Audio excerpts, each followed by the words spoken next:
نامت بر تارک تاریخ خواهد درخشید. 42 سال بعد از کاکفاد، به قلم حسن رحمان پناه. 42 سال قبل، در روز 9 شهریور ماه سال 1358 خورشیدی، فؤاد مصطفی سلطانی، کمونیست برجسته، از بنیانگذاران کامله، استراتژیسین دوراندیش، تاکتیک گذار لایق و والا، از برجسته ترین رهبران جنبش انقلابی کردستان و کسی که میرفت در جنبش کارگری و کمونیستی ایران و منطقه جایگاه رفیعی پیدا کند، در جنگی نابرابر در منطقه سرشیر در مسیر جاده سقز مریوان در نزدیکی روستای بستام جان باخت. باور کردن مرگ کاکفاد نه آن زمان بلکه اکنون هم برای بسیاری از یاران و دوستانش، برای زحمتکشان کردستان و برای همه کسانی که نور امید رهایی را در نگاه، افکار و پراتیک کاکفاد می‌دیدند، همچنان دشوار و سنگین‌تر از گورستان تالاسوار که در قلبش آرام گرفته و سنگ‌هایی است که بر مزار این رزمنده کمونیست گذاشتند. نه فقط ما یاران و رهروانش دوست نداریم مرگش را باور کنیم، بلکه دشمنانش نیز از جسد بیجانش وحشت دارند، چون تا به حال چندین بار سنگ مزارش را شکستند، زیرا وحشت دارند آثاری از او، از روییدن گل و گیاه و حیات بر جای باشد، مبادا بار دیگر فؤاد بروید. فؤاد کمونیستی عاصی از ستم، اسطوره مقاومت و سرکشی، یار زحمتکشان و دشمن ستمگران. نامش، آوازش بعد از 42 سال هنوز تازه و امروزی است و بیشک نسل‌ها و قرن‌ها خواهد ماند. او نور امیدی بود که در تاریکی سرزمینی که همیشه جولانگاه ستمگران و اسیانگاه خروش ستمکشان بوده و وعده رهایی آنها را داده بود، کوتاه اما پرنور درخشید. فؤاد نامی بود که بعد از مرگش وسیعاً توده‌گیر و عمومی شد. این نشانه محبوبیت و جایگاه والای او در قلب هاست. کاکفاد که شغل و منصب و آسایشی داشت و می توانست به ریاست و وزارت و مقام برسد، خوشه‌چین زحمات خود و خانواده باشد، به همه پشت پا زد و یار قلم و تفنگ و توده های زجر کشیده گردید. ساده زیستن و برای تغییر مبارزه و فداکاری کردن، انقلابی اندیشیدن و انقلابی ماندن، رمز محبوبیت کاکفاد در میان یاران و توده های ستم دیده بود. مرگش یاران و مردم زیادی را در غم و اندوه و تأثر فرو برد. بر مرگش گریستند و عذاب دیدند و دشمنان و قاتلانش از مرگش سرمست و مژده پایان جنبش را دادند. اما زنده ماندن کاکفاد در گرو زنده ماندن اهداف و آرمانی است که در راه آن فداکاری کرد و جان باخت. برای من که در طول حیاتم کاکفاد را 2 بار از نزدیک دیدم و با او گفتگو کردم، 1 بار در جمعیت سقز بهار 58 و بار دوم بعد از راهپیمایی از سقز به مریوان در حمایت از کوچ تاریخی مردم آن شهر، چهره بشاش و دوست داشتنیش را هرگز فراموش نمی‌کنم. کاکفاد در طول حیات کوتاه اما پرثمرش آنچنان نقش و جایگاه والایی پیدا کرد که ابداً در قالب محدود تشکیلاتی نمیتوان او را ارزیابی و مورد سنجش قرار داد.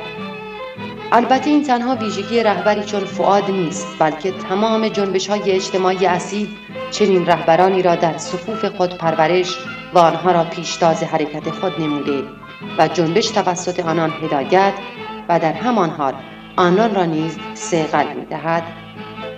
اگر در مقطعی افرادی همچون کاکفاد ایجاد تشکیلات برایشان هدف می‌شود، در مرحله دیگر و در شرایط زمانی دیگر در صفوف چنین کسانی افرادی پیدا می‌شوند که خود محور تشکیلات و آینه معرف آن می‌گردند. کاکفاد از زمره چنین محدود رهبرانی بود. امروز نام و یاد کاکفاد تنها نام و خاطره یک فرد با تعلق معین تشکیلاتی و فکری نیست، بلکه نامی است به ابعاد یک حرکت، یک جنبش و یک خط فکری و سیاسی معین در دل یک طبقه و یک جریان وسیع اجتماعی. سنگ بنای اجتماعی شدن کمونیسم در کردستان مدیون فؤاد و ایشان معمار آن بود. به همین خاطر در هر گام و پیشروی این جنبش کاک فؤاد همچنان پیش قراول آن است. کاک فؤاد انسانی نبود که تنها به تفسیر رویدادها و پدیده‌ها بپردازد. همچنین شخصی اراده‌گرا و یا نظاره‌گر جهان پیرامونش نبود، بلکه او رزمنده‌ای بود که اساساً برای تغییر فعالیت می‌کرد.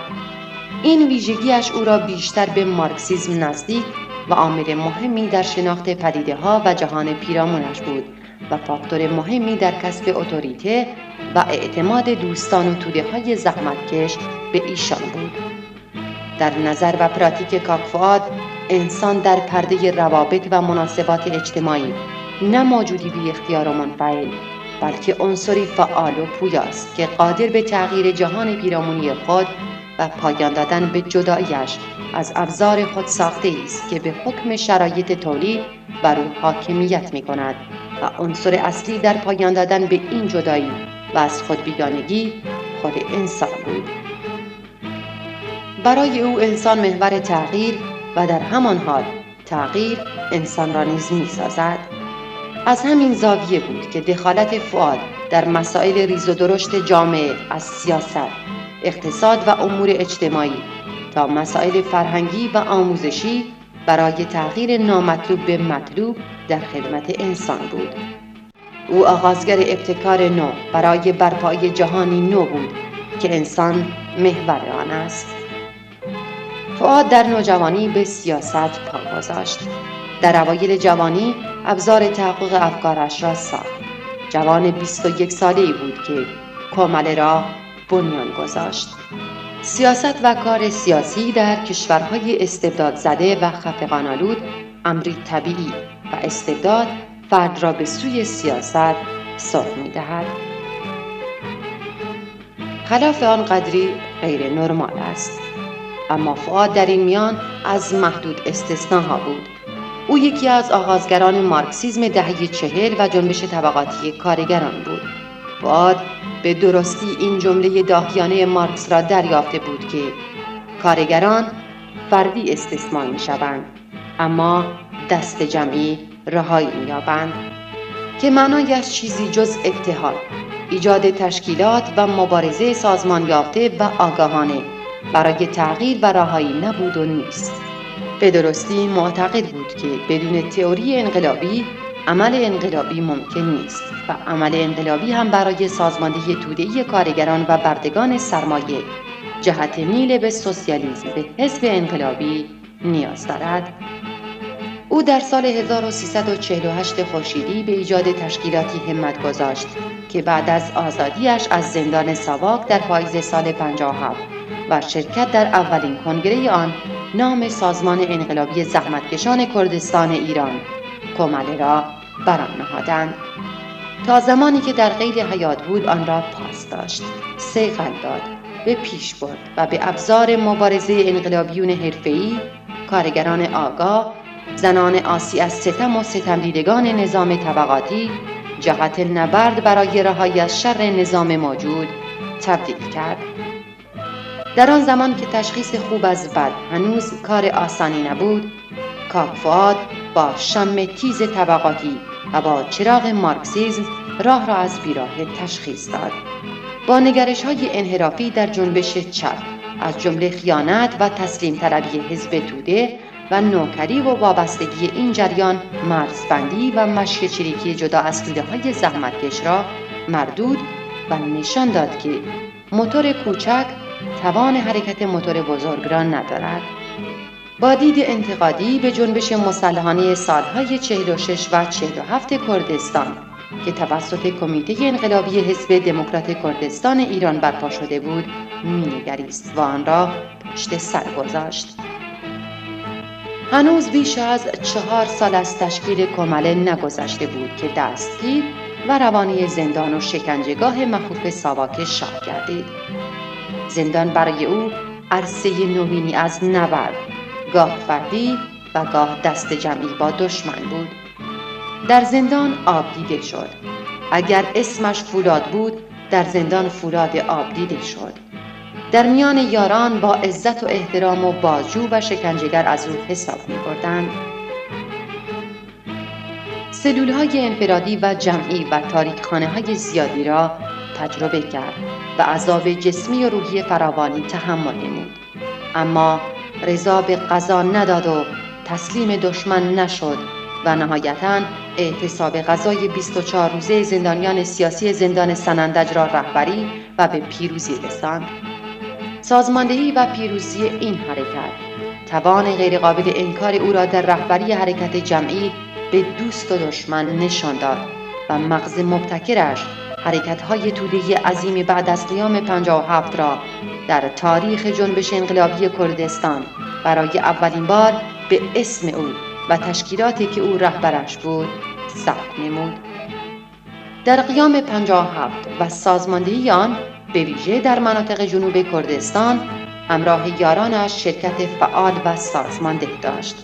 اما قیامی که همه اقشار و طبقات اجتماعی در راه تأمین منافع خود به حرکت و جنب و جوش درآورده بود، با فاصله گرفتن از 22 بهمن روز پیروزی آن، تضاد منافع واقعی روز به روز بیشتر صف به هم فشرده قیام کنندگان را از هم جدا می‌کرد.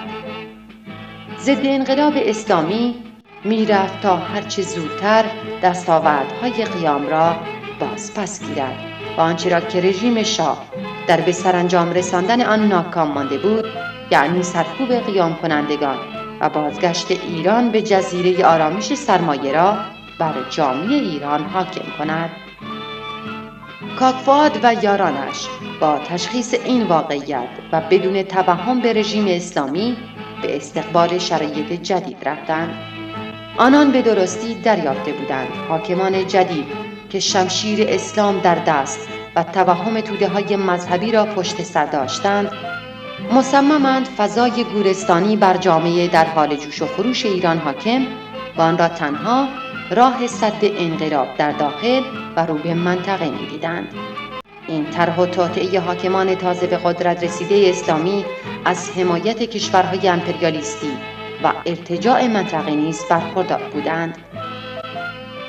کاک فؤاد برای مقابله با تشکیلات سازمان یافته حکومتی چیزی جز سازماندهی توده‌ای در اختیار نداشت. او به درست دریافته بود که برای این امر خطیر تنها سازماندهی حزبی کافی نیست، بلکه به سازماندهی توده‌ای در ابعاد میلیونی نیاز است. به همت و ابتکار کاک فؤاد و فداکاری بی‌دریغ یارانش، نهادهای انقلابی و توده‌ای از جمله جمعیت‌های دموکراتیک و اتحادیه‌های دهقانی در همه شهرهای کردستان ایجاد شد. نهادهای مدافع حقوق کارگران و زنان نیز در بسیاری از مناطق شکل گرفت. ستمگران که علیه ستمدیدگان دندان تیز کرده مسلح شده و ارگان‌های ضد مردمی از قبیل شورای عشایری ایجاد کرده و علیه جان و زندگی زحمتکشان مدام در حال دسیسه و توطئه بودند، بلافاصله در برابر آنان به سازماندهی زحمتکشان و مسلح نمودن آنان پرداخت و کمره را نیز در پیشاپیش آنان مسلح کرد و از دستاوردهای قیام مردم انقلابی کردستان مسلحانه دفاع نمود. فؤاد مظهر اراده انقلابی و سازماندهی توده‌ای بود.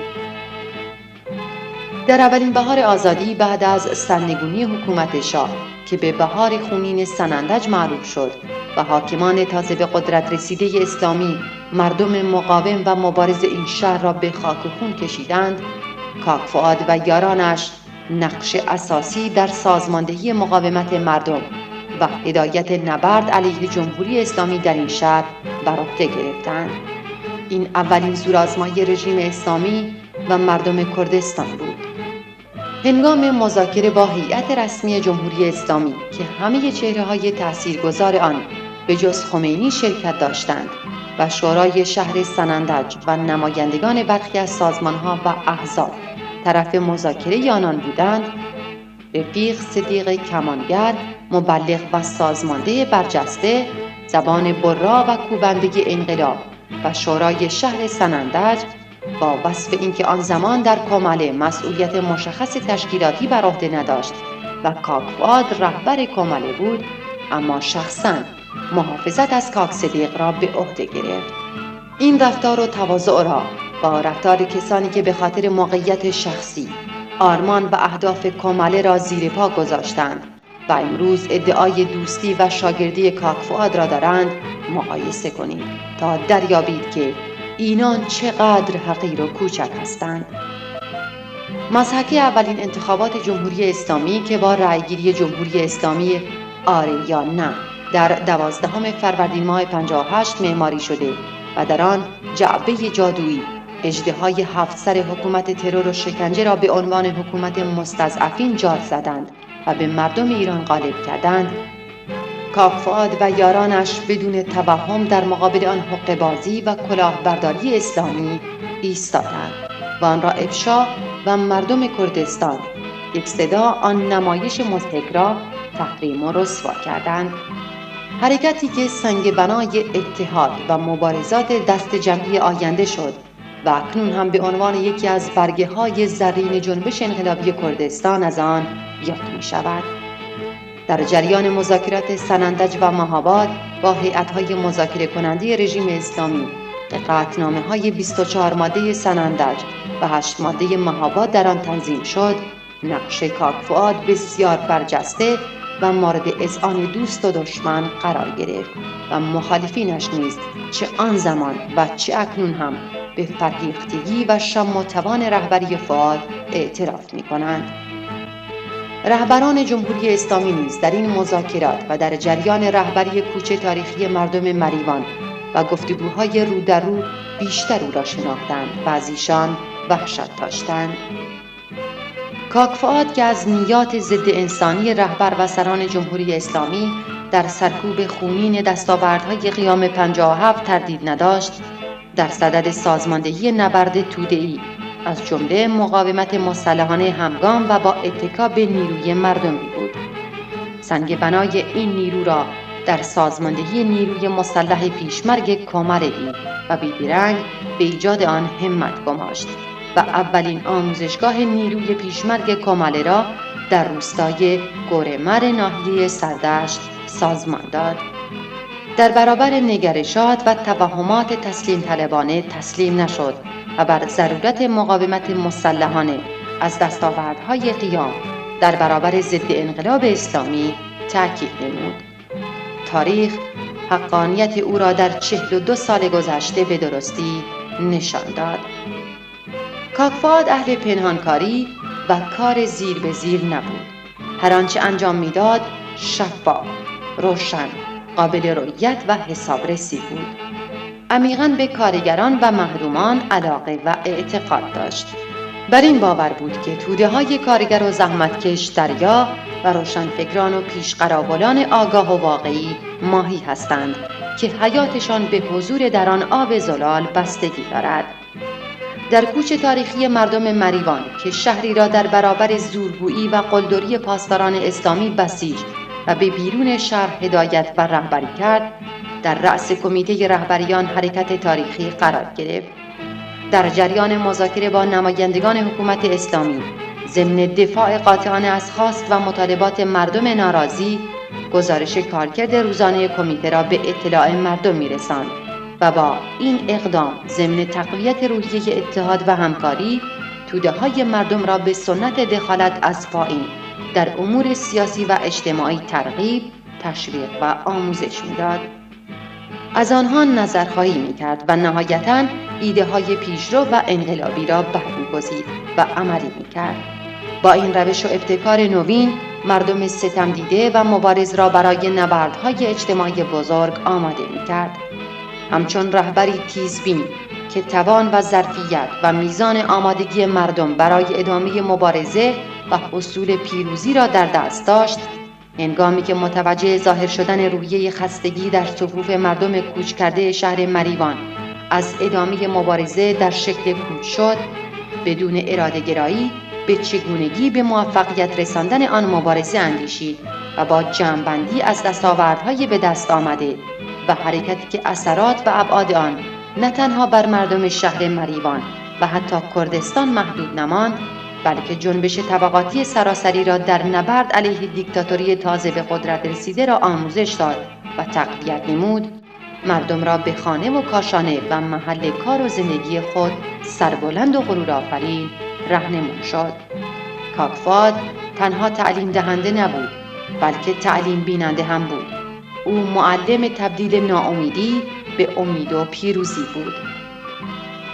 کاک فؤاد نه تنها در مبارزه با حکومت تازه به قدرت رسیده اسلامی، بلکه در مبارزه و افشای ارتجاع و جریان سنتی کردستان نیز پیشتاز بود.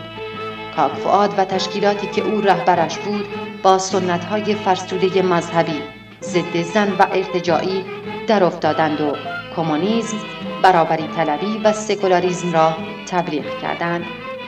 در برابر بی‌ارادگی انسان و تبلیغ سرنوشت از پیش تعیین شده که ابزار فرهنگ طبقات استثمارگر است و آن را بر جامعه حاکم گردانیده‌اند، انسان با اراده و حاکم بر سرنوشت خود را الگو قرار داد. فؤاد و یارانش علی‌رغم اینکه جوان و کم تجربه و تشکیلاتشان نوپا بود، اما در برابر حزب قدیمی، سنتی و ناسیونالیست که خدا، مذهب و جمهوری و کادرهای قدیمی و کارکشته در اختیار داشت، با اتکا به سیاست درست و انقلابی و اتکا به نیروی پایینی جامعه یعنی کارگران و استثمار شوندگان و دفاع از منافع و مصالح آنان در افتاد. سریعاً و در مدت کوتاه توده‌گیر و اجتماعی شدند و چشم و چراغ جریان سوسیالیستی و کارگری سراسری گردیدند.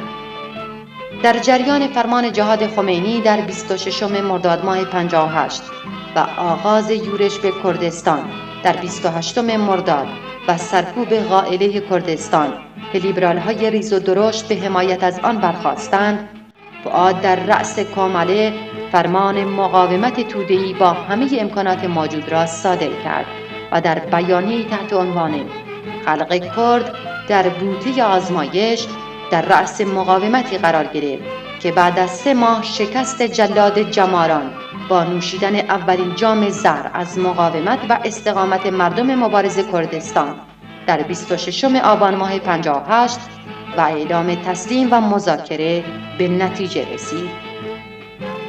اما دریغا دیگر کاک فؤاد که لقب چگوارای کردستان و ایران را گرفته بود در قید حیات نبود تا آن مرحله حساس مذاکره جنبش مقاومت مردم کردستان را به جلو هدایت و راهنمون شود.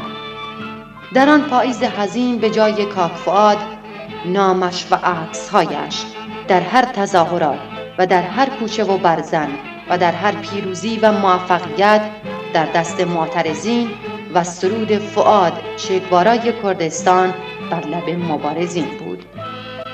به شهادت تاریخ میتوان اذعان کرد در مدت کوتاه زندگی کاک فؤاد از زمان آزادی از زندان تا روز جان باختنش هیچ رویداد مهم سیاسی، اجتماعی و مبارزاتی در کردستان نیست که مهر و تأثیر رهبری داهیانه فؤاد بر آن حک نشده باشد. کاک فؤاد در شرایطی کامله جنبش کارگری و کمونیستی ایران و جنبش انقلابی کردستان را تنها گذاشت که از هر زمانی بیشتر به او، به خلاقیت و توان و استعدادش نیاز بود. اما باید اذعان کرد که فؤاد افسانه نبود، اسطوره بود. زندگی راز و رمزآمیزی نداشت، بلکه ساده و خاکی و انقلابی بود. او انسان واقعی، انسانی کمال یافته، فردی در خود رها شده و آگاه به وجود هستی خود بود. از دام ناخودآگاه جهان و هستی وارونه رها شده بود.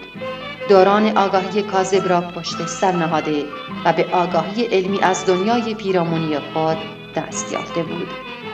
فؤاد مفسر جهان نبود، بلکه معلم تغییر آن بود. به هر کجا که پای می‌گذاشت، به هر حرکتی که فکر می‌کرد، انسان محور حرکت او بود. انسان در نگرش او چیزی جز حرکت برای تغییر در خدمت انسان نبود. در فؤاد نظریه و پراتیک کاملا و آگاهانه با هم انطباق پیدا می‌کردند. از نظر او انسان در درون طبقه میتواند جامعه و تاریخ را بسازد. به همین منظور کل توان خود را معطوف سازماندهی و حرکت انسان برای تغییر جامعه و ساختن تاریخ نوین، تاریخی متضاد با آنچه در گذشته وجود داشت، صرف کرد.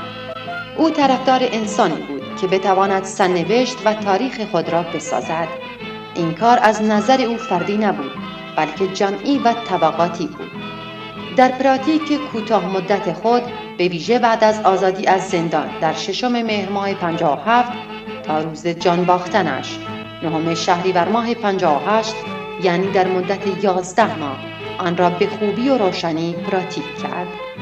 بیشک طبقه کارگر، نسل نو و امیدوار به زندگی آینده، کاک فؤاد و آرمان‌های کمونیستی و انسانی او برای تغییر را بهتر و بیشتر درک و پراتیک خواهد کرد. در برابر تفسیرات ناسیونالیستی و لیبرالی نان به نرخ روزخورها، باید کاک فؤاد آرمان‌ها و پراتیک طبقاتی و سوسیالیستی او را آنچنان که بود، نه آنچنان که کسانی مطابق مصالح حقیر فردی و امروزی خود می‌خواهند، معرفی و شناسند. اکنون و در 42مین سالگرد جان باختن این گنجینه ارزشمند و وزین از انقلابیگری، پاکی، صداقت و فداکاری در راه رهایی طبقه کارگر و بشریت ستمدیده، یاد او را نه با پرستش و تعظیم مذهبی و خرافی، نه با ریاکاری و سوء استفاده از نامش و خاک کردن آرمانهایش، بلکه با بکارگیری همه ویژگی‌های برجسته انقلابی و انسانیش پاس و گرامی می‌داریم. نامش بر تارک تاریخ خواهد درخشید.